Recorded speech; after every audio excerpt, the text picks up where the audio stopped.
Before he was gunned down outside a Salvation Army building, Barry Seal had lived more lives than most people could imagine. Airline pilot, CIA informant, cartel drug smuggler, government double agent. And in between it all, he still made time to crash a plane on a suburban street, bury cash in his backyard, and outsmart federal agents while partying with Pablo Escobar. This is the unbelievable real-life story of Barry Seal, the man who flew too close to the sun and got burned by every side. It was 1978 when Barry Seal, a respected commercial pilot, pulled one of his first stunts mid-flight. His co-pilot was asleep, the skies were calm, and the passengers were all settled in. But Barry, he was bored. Without warning, he shut off the autopilot, rocked the plane violently, and jolted the entire cabin awake. People panicked. Passengers screamed. Then, just as fast, Barry smoothed out the turbulence and casually told everyone it was just a rough patch in the sky. He smirked. This was the kind of thrill he lived for. When he got home that night, his wife Lucy was waiting in lingerie, ready for some romantic time. But Barry? He was out cold the second his head hit the pillow. Flying planes and living on the edge took its toll. A few days later, during a stopover between flights, Barry sat alone at a bar sipping a drink when a stranger named Monty approached. He wasn't just a curious bystander. Monty knew things. Private things. Like how Barry had been making extra money smuggling Cuban cigars in the cargo hold of his flights. But Monty didn't threaten him.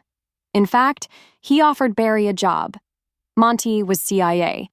He said Barry had the perfect background, top-tier flight experience, nerves of steel, and most importantly, no fear of bending the rules.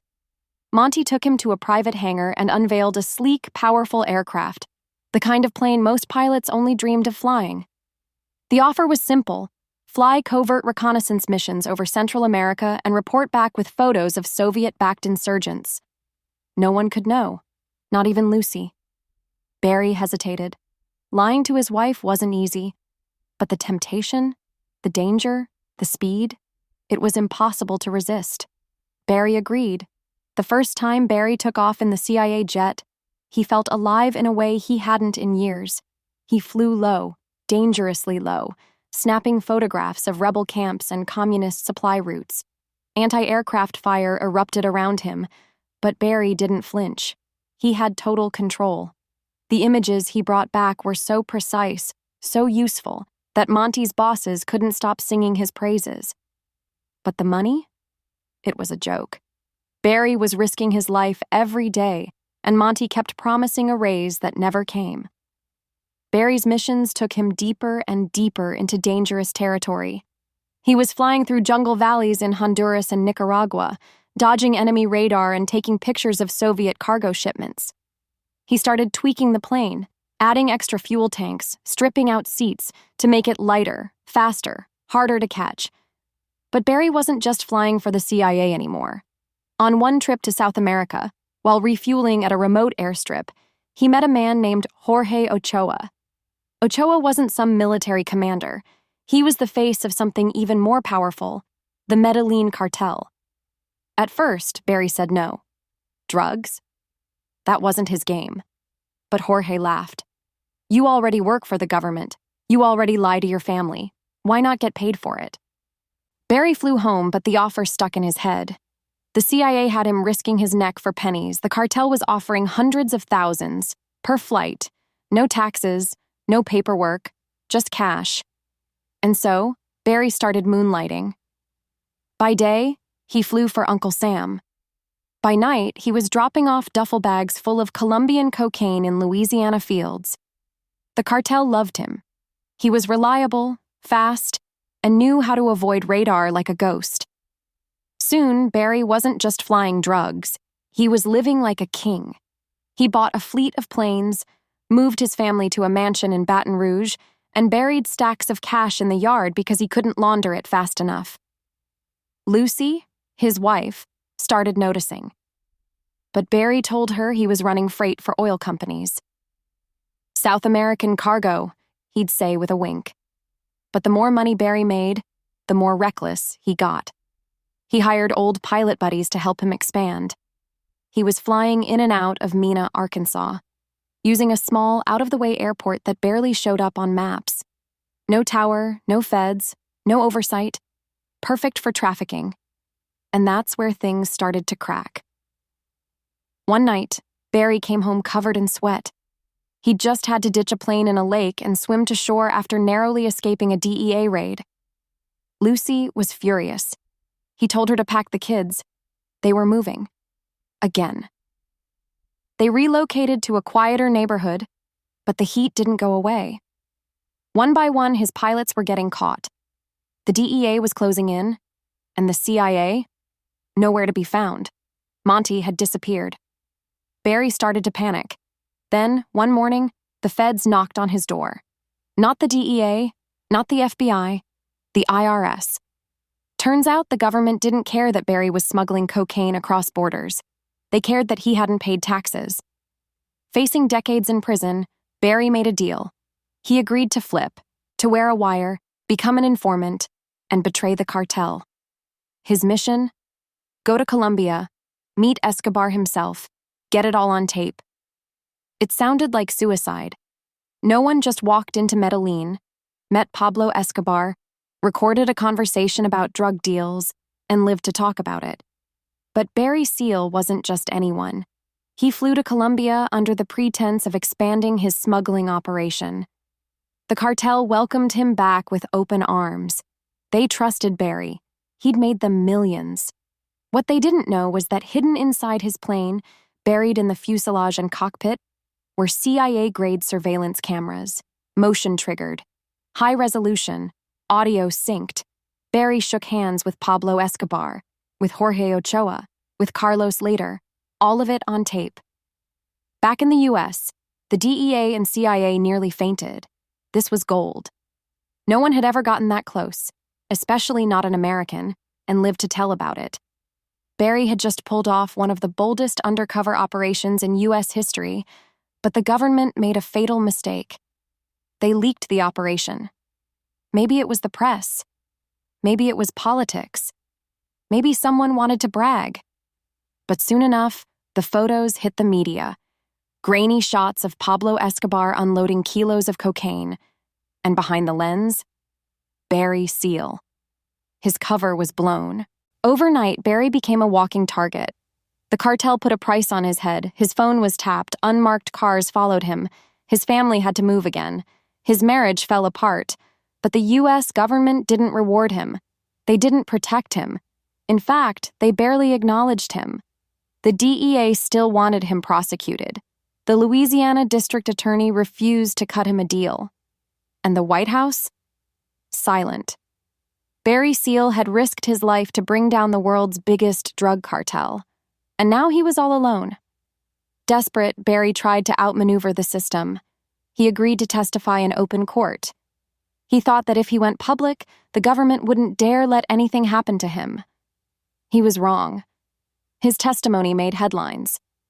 Barry sat in front of congressmen, reporters, federal agents, and spilled everything. Names, flight paths, cartel hierarchies, CIA involvement. He didn't hold back. The result? More enemies. The DEA hated that he exposed their failures. The CIA hated that he talked about Monty. The cartel, now fully enraged, activated a hit squad. And yet, Barry refused witness protection. He was too proud, too stubborn, maybe too arrogant to believe the cartel would actually get to him. But they did. By 1986, Barry Seal was running out of time. He was living in Baton Rouge under strict probation. One of the conditions? He had to check in every night at a Salvation Army halfway house. No security, no bodyguards, just a man, a cot, and a curfew. Everyone in law enforcement knew this was a death sentence. Even Barry knew it. He told his lawyer, his parole officer, even his ex-wife, "They're going to kill me, and the government's going to help them do it." He started sleeping with a .357 revolver under his pillow, kept a second handgun in his glove compartment. His car was bulletproofed, but none of it would matter. Because on the night of February 19, 1986, Barry Seal walked out of the Salvation Army after his mandated check-in and slid into his Cadillac. He never made it out of the parking lot. A car pulled up beside him. 3 Colombian hitmen from the Medellín Cartel stepped out, raised their weapons, and opened fire. Barry was hit multiple times. He died instantly. The bullets were meant to silence him, to erase what he knew, to make a warning out of him. But it didn't work. In the days after his murder, the press went wild. Newspapers reported that Barry had been a CIA asset, that he had photographic proof of cartel operations, that he'd been betrayed by the very agencies he served. Congress launched investigations, journalists started digging, and suddenly, people started to realize Barry Seal wasn't just another drug smuggler. He had been at the heart of one of the most tangled webs in American covert history. He'd worked with the CIA, infiltrated Pablo Escobar's cartel, made the U.S. government millions in intelligence, then was left to die, alone and unprotected. Even Ronald Reagan used Barry's photos in a televised speech to justify anti-drug policy in Central America. But behind the scenes, Seal's family was left with nothing. No pensions, no protection, just a gravestone. And yet, Barry's legend didn't fade. Years later, his life would be adapted into books, documentaries, and finally a Hollywood film, American-made, starring Tom Cruise. But that movie? It only scratched the surface. Because the real Barry Seal wasn't just a daredevil pilot or a slick smuggler. He was a man caught in the gears of something much larger, something darker. He was used, then discarded. By the government, by the cartel, by everyone. In the end, Barry Seal's story became a cautionary tale. Not just about crime, but about power. He flew for the military, for the CIA, for the drug lords, and for himself. He crossed borders, broke laws, wore wires, and carried secrets so explosive they made world leaders nervous. And still, when the danger became too real, no one saved him. Because Barry Seal was never supposed to be a hero. He was a tool, useful until he wasn't. He knew too much. He talked too much. And for that, he was silenced. But not forgotten. Long after his death, Barry's name still echoes in places most people will never see.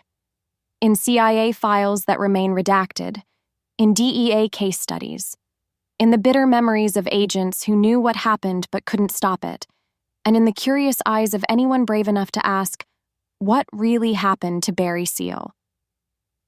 Because here's the thing, they still don't have all the answers. Who leaked his identity to the press? Why wasn't he placed in witness protection? Why did multiple federal agencies sit back and let him die? Some say it was incompetence. Others, something far more deliberate.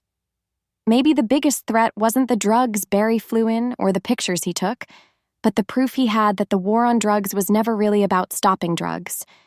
It was about control. Control over borders, over power, over money. Barry Seal flew right through the heart of that lie and exposed it. And so, the man who once said, "The CIA doesn't fly drug dealers around. They are the drug dealers," became the center of a storm that still hasn't settled. He wasn't a saint. He was a hustler, a smuggler, a survivor. But he was also a whistleblower, a man who saw too much. And in a world where truth is dangerous, that made him expendable. Barry Seal's story isn't just about planes and cartels. It's about how deep the rabbit hole goes. When governments, gangs, and greed collide in the skies over America,